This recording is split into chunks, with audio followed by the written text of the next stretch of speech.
Bak iyi olacaksın. Yardım et. Yardım et. Abi. Çabuk obaya. Hadi çabuk kaldır lan.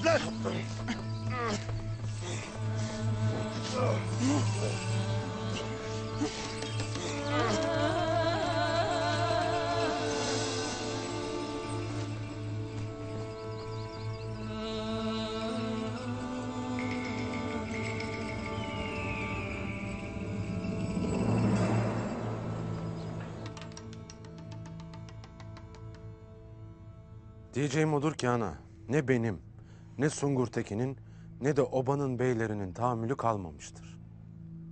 Gündoğdu, Ertuğrul olmadan toy olmayacağını sana söyledim. Sözlerimi işitmez misin? Sözlerin derdimize deva olmaz ana. Vaktiyle dedim, Halep'e gidelim dedim, dinlemediniz. Buralara gelmeyelim dedim, dinlemediniz. Babam da, Ertuğrul da beni dinlemedi. Ne oldu? Haklı çıktım.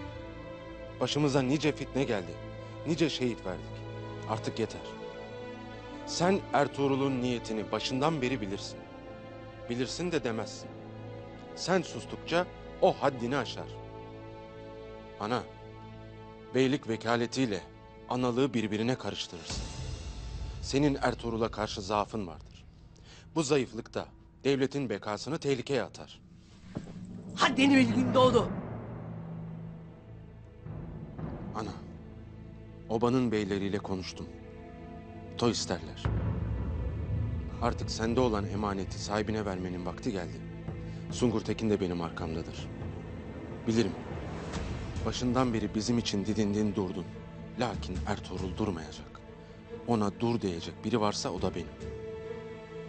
Sen beni ezip beylerle mi konuştun? Ertuğrul geri döndüğü vakit oba bölünmesin diye teminat olan kişi benim ana. Peki ya kardeşlerin bölünmesi? He? Devletin bölünmesi, kardeşlerin bölünmesinden daha mı iyi? İnceldiği yerden kopsun.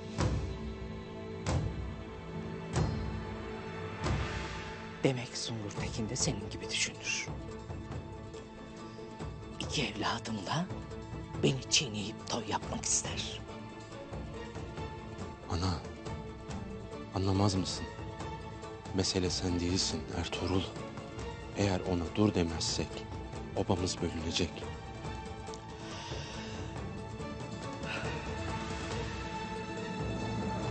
Beyler beni çadırımda bekler. Son bir sözün var mıdır? Sen cehennem nedir bilir misin Gündoğdu? Onun ne dalı vardır, ne odunu.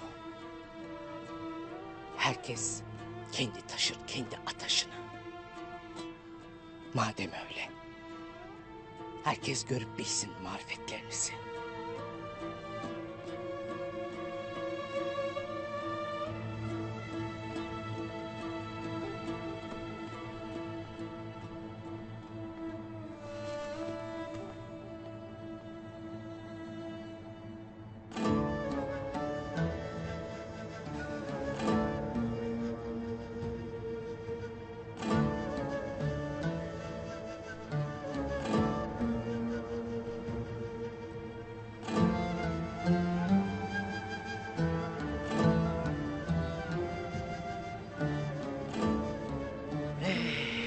Süleyman Şah'ım.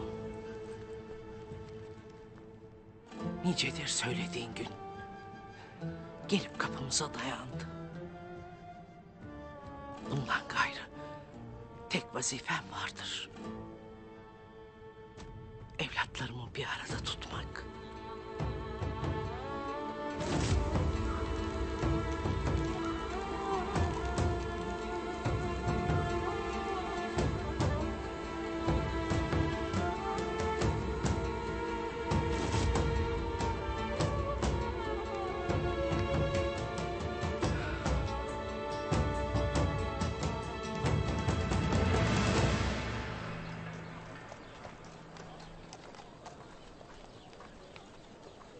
Devletler kurup devletler yıkan aksakallılara, vazifeli Artuk'tan selamlar olsun. Akçabey başta olmak üzere nice beyin yuları gayrı Emir Saadettin'in elindedir. Maalesef Gündoğdu ve Sungurtekin beyler de Emir Saadettin'in sözlerine itibar ederler. Gündoğdu Bey'in obanın beylerini çadırda toplaması, Sungurtekin Bey ile Ertuğrul'a karşı harekete geçtiğini göstermektedir. Ertuğrul Bey'im yaman bir ateşin içinde kavrulmaktadır. Lakin sizlere verdiği sözü yerine getirmekte en küçük bir